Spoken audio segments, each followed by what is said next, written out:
एक हलचल भरे शहर की एक छोटी भूली हुई गली में, जहां घर ऐसे सटे हुए थे जैसे कोई राज बांट रहे हों, रामचरण रहता था।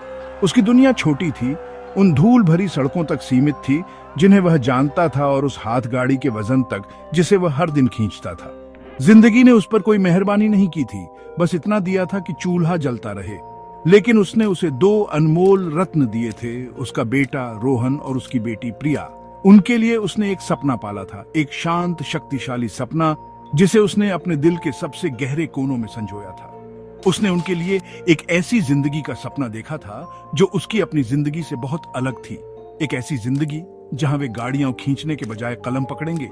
एक ऐसी जिंदगी जहां उनका भविष्य ज्ञान की स्याही से लिखा जाएगा, न कि कड़ी मेहनत के पसीने से। उसने कभी इस सपने को जुबान से नहीं कहा, लेकिन यह उसकी थकी हुई आंखों में हर शाम चमकता था जब वह उन्हें एक ही मिट्टी के तेल के दिए की धीमी रोशनी में पड़ते हुए देखता था। रामचरण के लिए दिन सूरज की पहली किरणें शहर के क्षितिज को छूने से बहुत पहले शुरू हो जाता था। वह अपनी यात्रा शुरू करता था, सामान से लदी अपनी भारी गाड़ी खींचता था। उसके शरीर की नसें हर कदम पर खिंचती थीं। दोपहर की झुलसा देने वाली धूप और सर्दियों की रातों की कड़ाके की ठंड उसके लगातार साथी थे। वह अक्सर अपना खाना छोड़ देता था, हर कीमती रुपया बचाता था।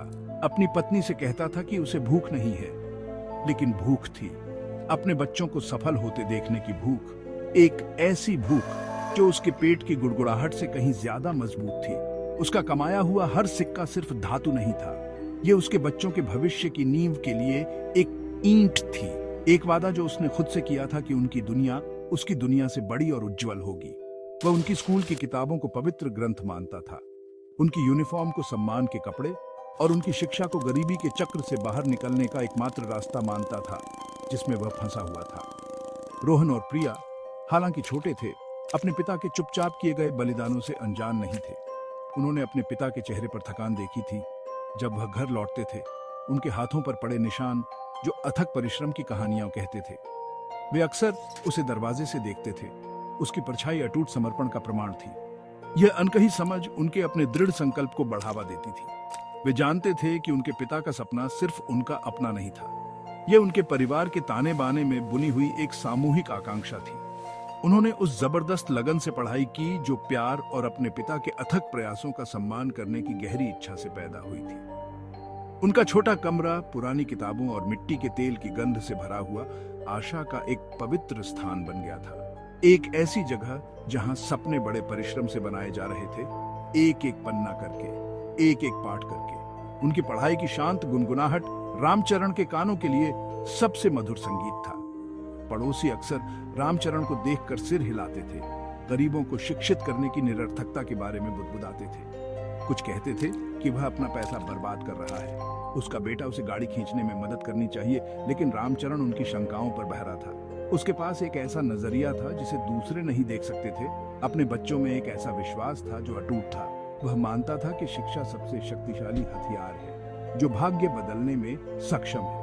हो सकता है कि उसे रोहन की गणित की किताब में जटिल समीकरण या प्रिया की इतिहास की तारीखें समझ में न आती हों, लेकिन वह कड़ी मेहनत की भाषा और एक सपने की शक्ति को समझता था। उसका अपना जीवन दृढ़ता का एक दैनिक पाठ था, और वह अपने बच्चों को न केवल शब्दों से बल्कि अपने हर कार्य, अपने हर बलिदान, उनकी सफलता के लिए अपनी हर शांत प्रार्थना से सिखा रहा था। जैसे जैसे साल बीतते गए, रामचरण के कंधों पर वजन बढ़ता गया, शाब्दिक और लाक्षणिक दोनों तरह से। बच्चे बड़े हो रहे थे और उनकी शिक्षा का खर्च भी बढ़ रहा था। रोहन अपने तेज दिमाग और विज्ञान में गहरी रुचि के साथ डॉक्टर बनने का सपना देखता था। मेडिकल स्कूल का विचार रामचरण के लिए असीम गर्व और अपार चिंता दोनों का स्रोत था। फीस बहुत ज्यादा थी, एक ऐसा पहाड़ जिस पर चढ़ने का उसे कोई अंदाजा नहीं था। फिर भी उसने अपनी चिंताओं को अपने बच्चों की महत्वाकांक्षाओं पर कभी हावी नहीं होने दिया। उसने डबल शिफ्ट में काम करना शुरू कर दिया। उसके दिन रातों में बदल गए। वह दिन में गाड़ी खींचता था और पास के एक गोदाम में रात के चौकीदार की नौकरी करता था। अपनी नींद और अपने स्वास्थ्य का बलिदान करता था। उसके शरीर में लगातार दर्द रहता था, एक हल्का लगातार दर्द जो उसके अस्तित्व का हिस्सा बन गया था, लेकिन उसकी आत्मा अटूट रही। अपने बेटे की सफेद कोट में छवि से प्रेरित होकर रोहन ने देखा कि उसके सपने का उसके पिता पर क्या असर पड़ रहा था। उसने अपने पिता की आंखों में फीकी पड़ती रोशनी देखी, जिसकी जगह स्थायी थकावट ने ले ली थी।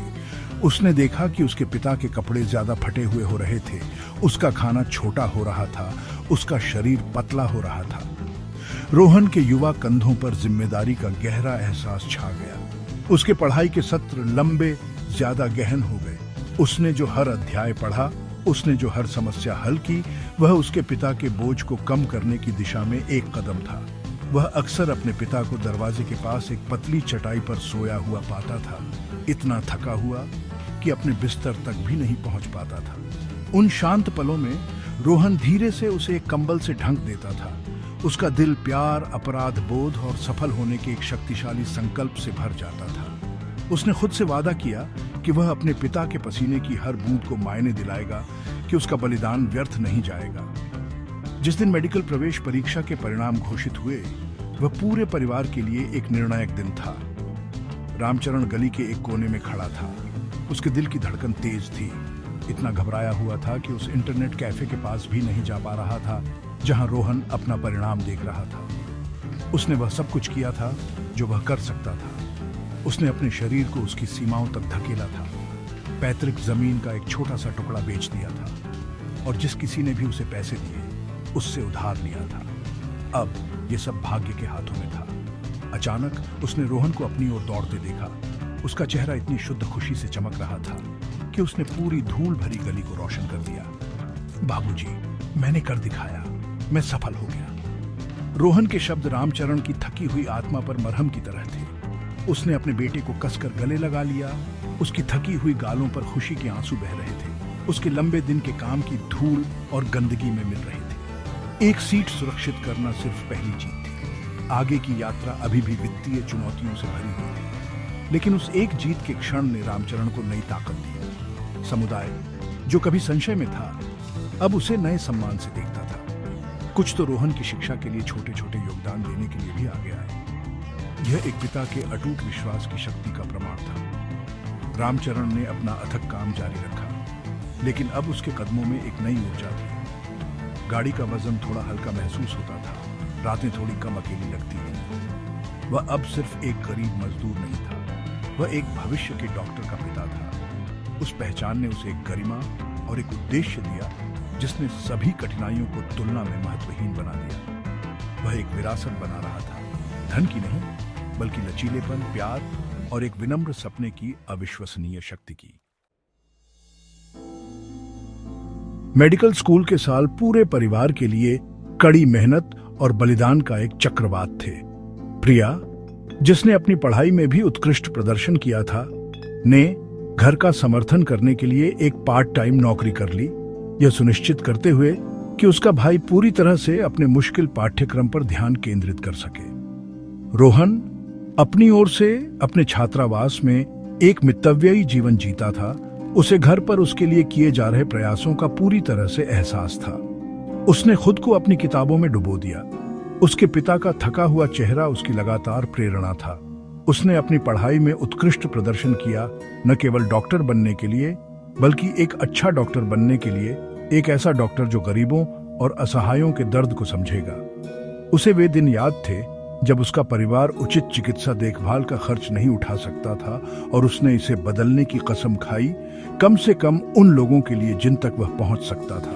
उसका सपना अब सिर्फ एक व्यक्तिगत महत्वाकांक्षा नहीं था, यह एक मिशन में बदल गया था। आखिरकार वह दिन आ गया जब रोहन आधिकारिक तौर पर रोहन बन गया। वह अपनी छोटी सी घर लौटा, किसी फैंसी कार में नहीं, बल्कि एक साधारण ट्रेन में, अपनी डिग्री एक ट्रॉफी की तरह लिए हुए।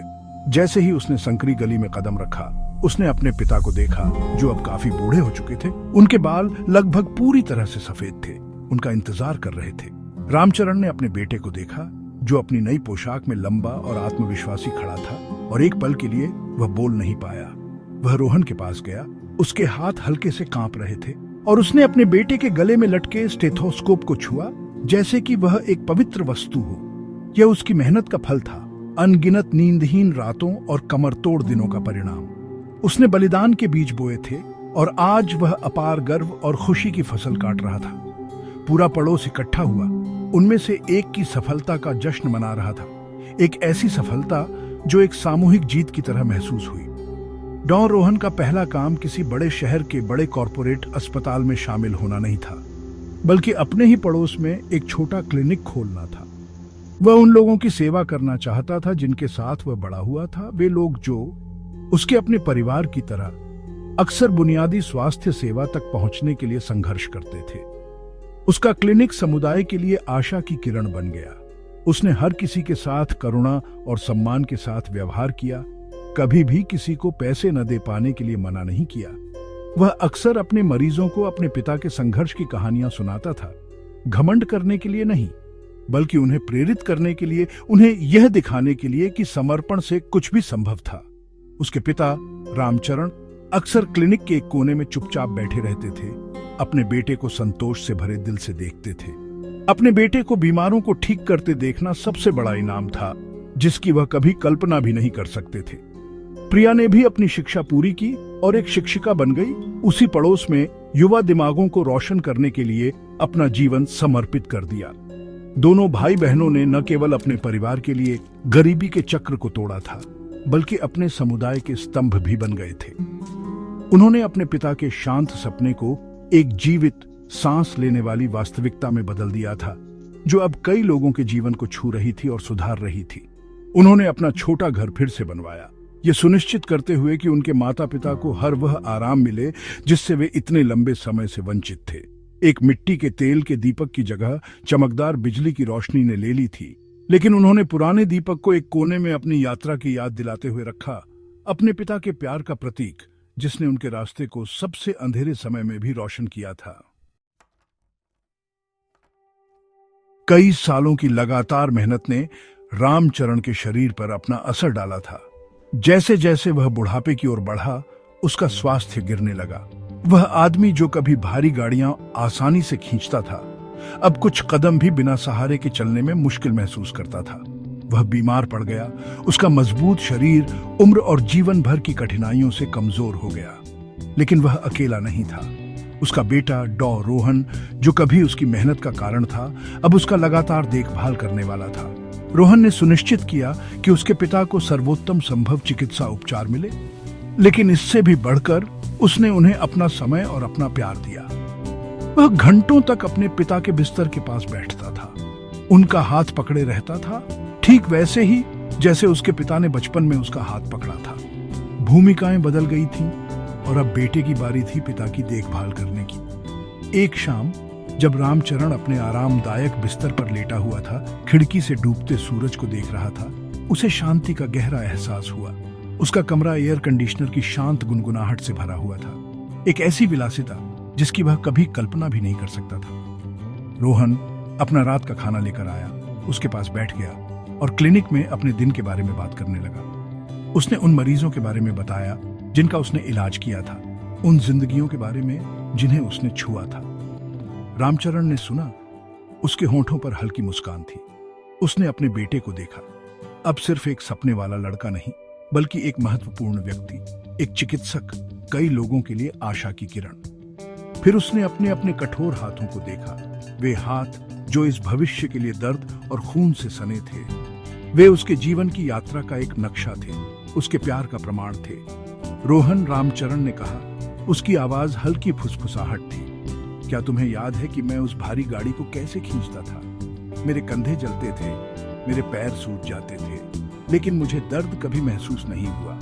क्या तुम जानते हो क्यों? रोहन ने अपने पिता को देखा, उसकी आंखें नम थीं, क्योंकि हर बार जब मैं खींचता था, मैंने कल्पना की कि मैं तुम्हें और प्रिया को एक बेहतर भविष्य की ओर खींच रहा हूं। गाड़ी का वजन तुम्हारे लिए मेरे सपने के वजन के मुकाबले कुछ भी नहीं था। रोहन की आंखों में आंसू भर आए जब उसने अपने पिता को गले लगा लिया। यह शुद्ध, बिना मिलावट की भावना का एक क्षण था, एक ऐसा क्षण जहां शब्दों की कोई जरूरत नहीं थी। प्यार, बलिदान, कृतज्ञता, सब कुछ उस सरल, शक्तिशाली गले लगने से बह गया। यह प्यार का एक ऐसा कर्ज था जिसे रोहन जानता था कि वह जीवन भर चुका सकता है और फिर भी कम पड़ जाएगा। उस शांत क्षण में जीवन भर का संघर्ष परम जीत की भावना में बदल गया। रामचरण ने गर्व की एक ऐसी लहर महसूस की जो इतनी विशाल थी कि उसने उसके अस्तित्व के हर रेशे को भर दिया। उसने एक कठिन जीवन जिया था, गरीबी और मेहनत का जीवन, लेकिन वह आज दुनिया का सबसे अमीर आदमी था। उसकी दौलत किसी बैंक खाते में नहीं थी, बल्कि उसके बच्चों की सफलता और उनके चरित्र में थी। उसने उन्हें विनम्रता की जड़ें और महत्वाकांक्षा के पंख दिए थे। उसने अपनी आंखें बंद कर ली, खुशी का एक ही आंसू निकलकर उसकी झुर्रीदार गाल पर लुढ़क गया। यह एक ऐसा आंसू था जिसमें एक पिता के बलिदान की कहानी थी, एक बच्चे की सफलता की कहानी थी और उस खूबसूरत अटूट बंधन की कहानी थी जिसने यह सब संभव बनाया था। उसका सपना पूरा हो गया था।